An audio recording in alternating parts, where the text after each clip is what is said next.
శ్రీమాతే నమః.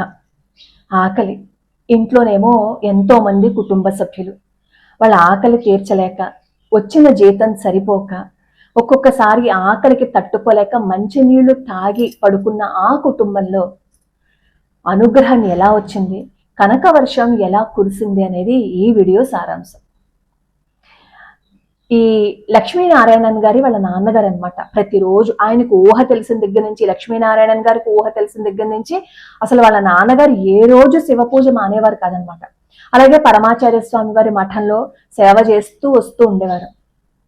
ఇంట్లో పరిస్థితులన్నీ చూసి లక్ష్మీనారాయణన్ గారికి కోపం వస్తుంది. ఏనన్నా, నాకు తెలిసిన దగ్గర నుంచి నువ్వు ఏ రోజు శివ పూజ మానలేదు, కానీ భగవంతుడు ఎందుకు ఇన్ని కష్టాలను మనకి పెట్టాడు అని చెప్పి చాలా కోపంగా అడుగుతారు. అది ఆయన ఒక్కరి మాటే కాదు, నిరాశతో నిస్పృహతో మన భగవంతుడు పూజ చేస్తున్నా మనకి కష్టాలు వస్తూ ఉంటే చాలా మంది ఈ విధంగానే అనుకుంటారు. మరి దానికి సమాధానం పరమాచార్య స్వామి వారు ఏం చెప్పారు అనేది తెలుసుకునే ముందు, ఈరోజు పొద్దున్నే లేచి ఎంతమంది విష్ణు సహస్రనామ స్తోత్రం పారాయణ చేశారు అనేది కామెంట్ సెక్షన్లో నాకు తెలియచేయండి. ఒకవేళ చేసుకోలేకపోతే ఎందుకు చేసుకోలేకపోయారు అనే విషయాన్ని కూడా నాకు తెలియచేయండి. పరమాచార్య స్వామి వారి పాద పద్మాలకి నమస్కరిస్తూ వీడియో వినేద్దాం. లక్ష్మీనారాయణన్ గారని ఆయన ఈ అనుభవాన్ని పంచుకున్నారనమాట. వీళ్ళ నాన్నగారు వాళ్ళ తాతగారు చాలా ఆస్తిపరులు, కానీ విధి దాని నుంచి తప్పించుకోవడం ఎవరి వల్ల కాదు కదా. విధి వైపరీత్యం వల్ల ఆస్తి అంతా పోయింది, కడు పేదరికంలోకి వెళ్ళిపోతారనమాట. ఈ లక్ష్మీనారాయణన్ గారికి అప్పుడు 8 ఏళ్ళు. ఆయన కూడా చాలా బాధపడుతూ ఉంటారు. అయ్యో ఆ ఆస్తి అంతా పోయిందే అని చెప్పి ఆయన కూడా బాధపడేవారు, అంత చిన్న వయసులో కూడా. గోరు చుట్టు మీద రోకటి పోటు అంటారు చూసారా, అసలే డబ్బు లేక ఆర్థికంగా ఇబ్బందులు పడుతూ ఉంటే కోర్టు సమస్యల్లో చిక్కుకుంటారు లక్ష్మీనారాయణన్ గారు వాళ్ళ నాన్నగారు. అప్పుడేమో ఈ లక్ష్మీనారాయణ గారినేమో వాళ్ళ అమ్మమ్మ గారి ఇంటికి పంపించేస్తారు. ఆ సమయంలో ఈ పరమాచార్య స్వామి వారు వాళ్ళ తాతగారు ఉన్న ఊరిలోనే మకాన్ చేస్తున్న రోజులు అనమాట. ప్రతిరోజు లక్ష్మీనారాయణన్ గారేమో మహాస్వామి వారిని దర్శించుకోవడానికి వెళ్ళేవారు. అప్పుడు ఈ లక్ష్మీనారాయణన్ గారిని మహాస్వామి వారు మండు అని పిలిచేవారు అనమాట. సరే, ఆయనేమో లక్ష్మీనారాయణన్ గారు చదువుకున్నారు, ఉద్యోగం వచ్చింది, నెలకి 180 రూపాయలు సంపాదిస్తున్నారు అనమాట. ఇంట్లోనేమో చాలా మంది మనుషులు, అంటే దాదాపుగా 17 మంది ఉన్నారు. ఈయన తప్ప ఇంకెవరూ సంపాదించడం లేదు. 17 మందికి 180 రూపాయలు ఎలా సరిపోతాయి? సరిపోయేవి కాదు.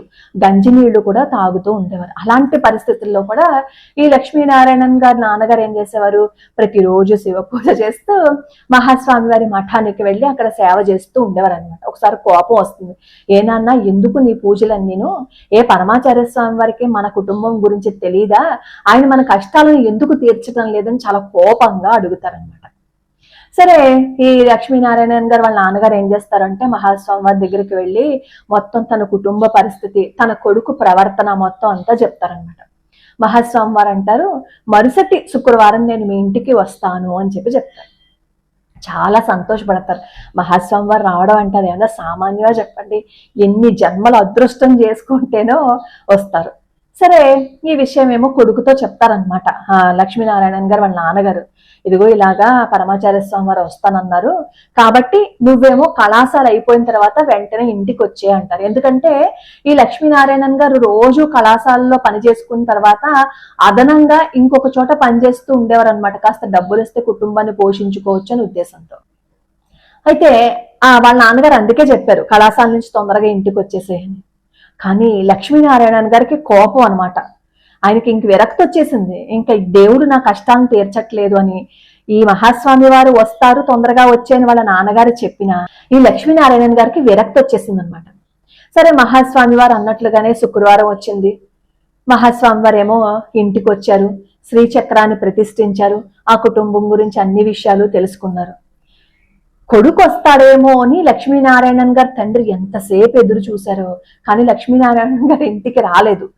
అలా బయటే ఎక్కువసేపు గడిపి రాత్రి ఎప్పుడో 11ంటికి వస్తారనమాట. అప్పుడు ఈ లక్ష్మీనారాయణన్ గారు వాళ్ళ నాన్నగారేమో కొడుకు దగ్గరికి వెళ్ళి, నేనేమడిగాను నిన్ను, నేనేమైనా అడిగానా?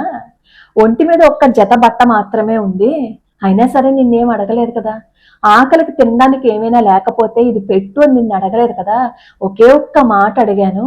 ఆ పెద్దయిన మన ఇంటికి వస్తున్నారు, నువ్వు ఉండరా అని అడిగాను, అది కూడా నువ్వు చేయలేకపోయావు, నువ్వు పాపివి, నువ్వు మహా పాపివి అని చెప్పి కన్నీళ్లు పెట్టేసుకుంటారు వాళ్ళ నాన్నగారు. అలా ఏడుస్తూ తిడతారు. అసలు ఎప్పుడు పల్లెత్తి మాట కూడా అనని నాన్న అలా అనేసరికి లక్ష్మీనారాయణన్ గారికి బాధేస్తుంది అనమాట. ఆయన కూడా ఏడ్చేస్తారు. మర్నాడేమో మహాస్వామి వారి దగ్గరికి వెళ్ళి అన్ని విషయాలు చెప్తారనమాట. చెబితే మహాస్వామి వారు అంటారు, రేపు ఆదివారం నాడు తీసుకురా అంటారు. ఆదివారం వస్తుందనమాట. ఇంక లక్ష్మీనారాయణన్ గారికి తప్పించుకునే మార్గం లేకపోయింది. ఎందుకంటే ఆదివారం ఆయనకి సెలవు, ఇంట్లోనే ఉంటారు. అందుకని చెప్పి సరే, నాన్న ముందు రోజేమో శుక్రవారం నాడు తిట్టారు కదా, బాధపడ్డారు కదా, సరే పదండి అని చెప్పి ఇద్దరు కలిసి మహాస్వామి వారి దగ్గరికి వెళ్తారు. మహాస్వామివారిని దర్శించుకోవడం కోసం అందరూ లైన్లో నుంచుంటారు. వీళ్ళ వంతు కూడా వచ్చింది. మహాస్వామి వారు అంటారు, మీరు పక్కకు నుంచోండి కాసేపు అని చెప్పి చెప్తారు. వీళ్ళు పక్కకు నుంచుంటారనమాట. మహాస్వామి వారేమో అందరికీ తీర్థం ఇస్తూ ఉంటూ అప్పుడేమో ఈ లక్ష్మీనారాయణన్ గారిని ఏమని పలకరిస్తారో తెలుసా? బాగున్నావా మండు అంటారు. చూడండి, చిన్నప్పుడు ఎప్పుడో పిలిచిన ఆ మాట ఆయన దగ్గరికి ఎంతమంది వస్తూ ఉంటారు, అయినా సరే అది గుర్తు పెట్టుకుని బాగున్నావా మండు అని పిలుస్తారు. అప్పుడు ఒక్కసారికి తన చిన్ననాటివన్నీ గుర్తుకొస్తాయి అనమాట లక్ష్మీనారాయణన్ గారికి. బాగున్నాను అని చెప్తే అప్పుడు మహాస్వామి వారు ఏమో నువ్వు ఎక్కడ చేస్తున్నావు, ఎంత చదువుకున్నావు, ఏంటి అని మొత్తం అన్ని విషయాలు చెప్తే లక్ష్మీనారాయణన్ గారు కూడా అన్ని చెప్తారనమాట. ఈ రోజు ఆదివారం కాబట్టి నాకు సెలవు దొరికింది కాబట్టి నేను వచ్చాను అని. అసలు ఏమనుకుంటారంటే లక్ష్మీనారాయణన్ గారు, నువ్వు నేను వచ్చినప్పుడు ఎందుకు ఇంట్లో లేవు అని అడుగుతారేమో అని అనుకున్నారు లక్ష్మీనారాయణన్ గారు. అలా అడిగితే మహాస్వామి గారు ఎందుకు అవుతారు చెప్పండి? ఆయనకి ఎప్పుడు ఎవరితో ఎలా మాట్లాడాలో తెలుసు. ఎక్కడ మాట్లాడాలో కాదు, ఎక్కడ ఏం మాట్లాడకూడదో కూడా తెలిసి ఉండాలి. ఆయన సర్వజ్ఞుడండి, ఆయన శంకరులండి. ఎవరి మనసులో ఏ విధంగా అనుగ్రహ వర్షాన్ని కురిపించాలి అనేది ఆయనకి తెలుసు. సరే, లక్ష్మీనారాయణన్ గారికి ఇంకా మహాస్వామి వారితో మాట్లాడుతుంటే కోపం వచ్చేస్తుంది అనమాట. మా కుటుంబ పరిస్థితికి ఏంటి కారణం అని చెప్పి మొత్తం అంతా ఏకరవ పెట్టేసుకుంటారు. అప్పుడు మహాస్వామి వారు అంటారు, కర్మ అనేది ఉంటుంది కదా, అది తీరాలి కదా, అంటే కర్మ అంటే ఏంటి అని చెప్పి వాదిస్తూ ఉంటారు. అప్పుడు మహాస్వామి వారు అంటారు, నువ్వున్న పరిస్థితుల్లో నేనేం చెప్పానో నీకు అర్థం కాదు అని కనకధార కథని చెప్తారనమాట. అలా చెప్పి నేను మీ ఇంట్లో శ్రీచక్రాన్ని ప్రతిష్ఠించాను, నువ్వు శుక్రవారం ఏమో కనకధార చెయ్యి అని చెప్తారు మహాస్వామి గారు. సరే, ఆ తర్వాత ఏమో వాళ్ళకి తీర్థ ప్రసాదాలు ఇస్తారు, స్వామివారు ఆశీర్వచనం చేస్తారు, ఇంటికి వచ్చేస్తారు. కానీ లక్ష్మీనారాయణన్ గారికి మహాస్వామి వారు చెప్పినా నమ్మకం కలగలేదు. ఎన్నాళ్ళు జరగలేదు, ఇప్పుడు ఏమైనా అద్భుతం జరిగిపోతుందా అని చెప్పి పెద్దగా పట్టించుకోరు. పాపం లక్ష్మీనారాయణన్ గారి భార్య మాత్రం అనుకుంటుంది, అయ్యో మహాస్వామి వారేమో శ్రీచక్రాన్ని ప్రతిష్ఠించారు, కనకధార చేయమన్నారు, కానీ మా ఆయనకేమో ఈ కుటుంబ పరిస్థితుల వల్ల భగవంతుడి మీద నమ్మకం పోయింది, ఏం చెయ్యాలా అని ఆవిడ కూడా బాధపడుతూ ఉండేవారు. 3 వారాలు అయిపోయింది. ఒకరోజు ఎందుకో సాయంత్రం గబగబా బయట నుంచి వచ్చేసి కాళ్ళు చేతులు గడిగేసుకుని చొక్కా విప్పేసి అక్కడ కూర్చుని కనకధార చేశారు. ఎందుకు చేశారో కూడా తెలియదు. కనకధార చేసేసిన తర్వాత ఆయన ఆఫీస్కి వెళ్తారు. అప్పుడు ఆయనకు ఒక విషయం గుర్తుకొస్తుంది అనమాట. ఏంటంటే వాళ్ళ పాత మేనేజర్ గారు విదేశాలకు వెళ్తూ ఒక లెటర్ ఇస్తారనమాట, తర్వాత వచ్చి ఆ మేనేజర్ గారికి ఇమ్మని చెప్పి. ఆ విషయం మర్చిపోతారు, 3 రోజులు అయిపోతుంది. కానీ ఆ రోజు గుర్తుకొస్తుంది, శుక్రవారం నాడు. ఆ రోజు ఏం చేస్తారంటే ఆ ఉత్తరం తీసుకువెళ్ళి కొత్తగా వచ్చిన ఆయనకి ఇస్తే, కొత్తగా వచ్చిన ఆయన ఏమంటారంటే ఈ లక్ష్మీనారాయణన్ గారిని కూర్చోమని చెప్పి ఆ ఉత్తరం చదువుతారు. అందులో ఈ లక్ష్మీనారాయణన్ గారి గురించి చాలా గొప్పగా రాస్తూ జీతం 700కి పెంచమని రాసి ఉంటుందన్నమాట. ఆ విషయం తెలుసుకున్న లక్ష్మీనారాయణన్ గారు కళ్ళ నీళ్లు పెట్టేసుకుంటారు. మహాస్వామి, నేను ఎంత తప్పు చేశానయ్యా, ఎంత పొరపాటు మాట్లాడానయ్యా అని చెప్పి ఆయన ఎంత బాధపడతారో. ఆ రోజు మొదలుకొని పూజ అస్సలు మానరు. తర్వాత ఈ లక్ష్మీనారాయణన్ గారు ఏదైతే పనిని మొదలు పెట్టారో, వ్యాపారమైనా ఏదైనా సరే, ఏది ముట్టుకుంటే అది అక్షయం అయిపోయిందనమాట. టీనగర్ లో అసలు ఒక వీధిలో ఉన్న మొత్తం ఇళ్లన్నీ ఆయన కొనేసే అంత సంపన్నులు అయిపోయారు. ఆయన అనుభవాన్ని పంచుకుంటూ ఒక వీడియోలో చెప్తుంటే కళ్ళ నీళ్లు వచ్చేసా తెలుసా. తర్వాత ఆయన్ని కనకధార లక్ష్మీనారాయణన్ అని పిలిచేవారు. ఇప్పుడు మీరు వెంటనే అడుగుతారు, అమ్మా కనకధార ఎప్పుడు చేయాలి, ఎంతకాలం చెయ్యాలి, ఎలా చెయ్యాలి, ఏ నియమాలు పాటించాలి, ఎంత కాలంలో మనకి కోరిక తీరుతుంది అని. ఒక్కటే గుర్తుపెట్టుకోండి, మనం ఏది చేసినా ఎలా చేసినా ఆచారాన్ని మాత్రం పాటించాలి. ఇప్పుడు నీ మిగతా విషయాల్లో చాలా రిలాక్సేషన్స్ ఉన్నాయి కదా, మరి అంటూ ముట్టు కూడా కలిపేసుకుని మన ఇంట్లో పూజ చేశాము అని అనుకోండి, ఇది నేను చెప్తున్న మాట కాదు. మీకు నమ్మకం లేకపోతే పరమాచార్య స్వామి వారి ప్రసంగాలు వినండి, ఆయన క్లియర్గా రాసేస్తారు. ఇదివరకు అంటూ ముట్టు ఇంట్లో కలిపేవారు కాదు, ఇప్పుడు కలిపేస్తున్నారు, ఖచ్చితంగా ఆ నియమాలు పాటించాలి అని మహాస్వామి వారు చెప్పారు. నా మాట వినమని నేనేం చెప్పట్లేదు, కానీ అంతటి మహానుభావుడు చెప్పిన మాటలు మనం వినాలి కదా. చెప్పండి, స్వామివారి అనుగ్రహం ఎలా ఉంటుంది, స్వామివారి లీలలు మనం వినాలి అని అనుకున్నప్పుడు స్వామివారు చెప్పింది కూడా మనం చెయ్యాలి కదా. శక్తి ఎప్పుడు వస్తుందో తెలుసా? మనం అన్ని కలగాబులగం చేసేసాం అనుకోండి, శక్తి వస్తుందా? ఎక్కడైతే నియమాలను పాటిస్తామో అక్కడ శక్తి ఉంటుంది. మా ఇంట్లో ఏం ఒప్పుకోరండి అంటే మనం ఒక చిన్న ప్రయత్నం చేయొచ్చు. ఏంటో తెలుసా? మీరు అడిగినవన్నీ మేము చేస్తున్నాం కదా, ఒక్క 3 రోజులు మాకు సహాయం చేయండి, ఇలా కలపకూడదుట, ఇది మహాస్వామి వారు చెప్పిన మాట, మేము కాస్త 3 రోజులు ఉంటాం బయట, మీరు చేసి పెట్టండి అని చెప్పండి.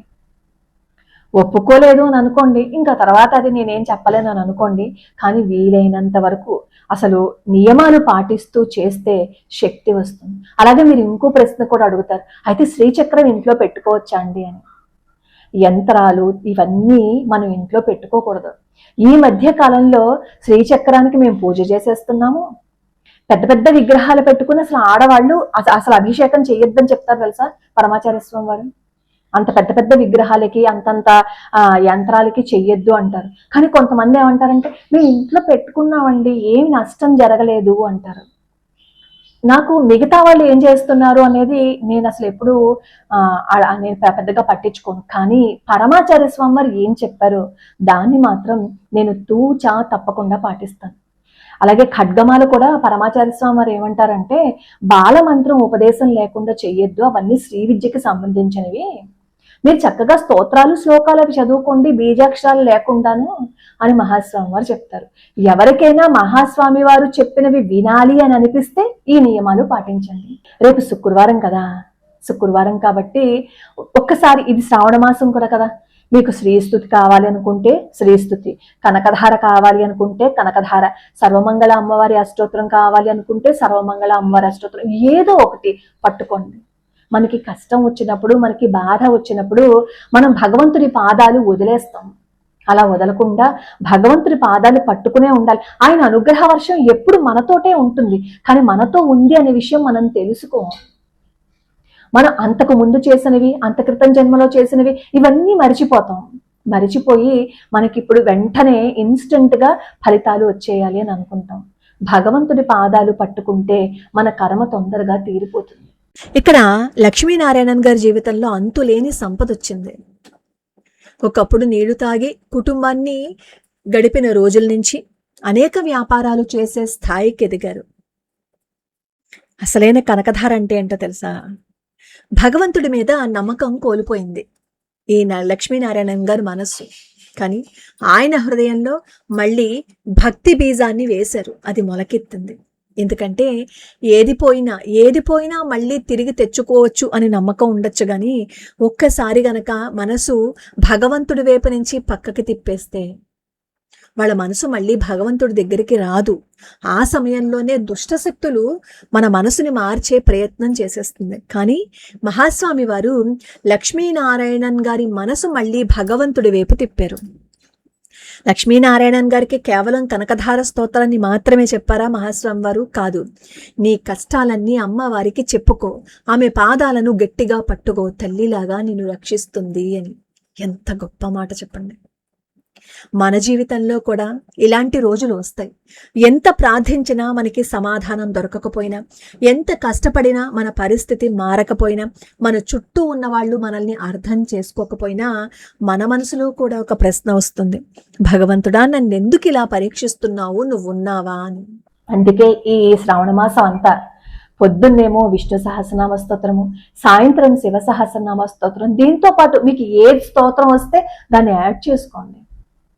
దాదాపుగా సాధ్యమైనంత వరకు ఇంకొకరి మీద అనవసరమైన మాటలు మాట్లాడడానికి ప్రయత్నించకండి.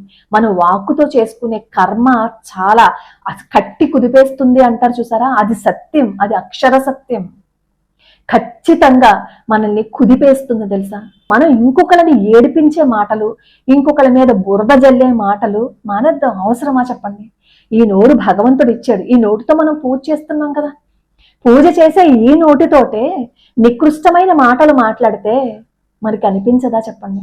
కాబట్టి కాస్త ప్రయత్నించండి. మనిషి అన్నాక కోపతాపాలు వస్తాయి, రావు అని నేనేం చెప్పడం లేదు. కానీ దాన్ని తగ్గించుకునే ప్రయత్నం మనం మొదలు పెట్టాము అని అనుకోండి, ఖచ్చితంగా భగవంతుడి వైపు వెళ్ళే ఒక మార్గం మనకి కనిపిస్తుంది. అపార కరుణా సింధుం జ్ఞానదం శాంతరూపిణం శ్రీ చంద్రశేఖర గురుం ప్రణమామి ముదాన్వహం.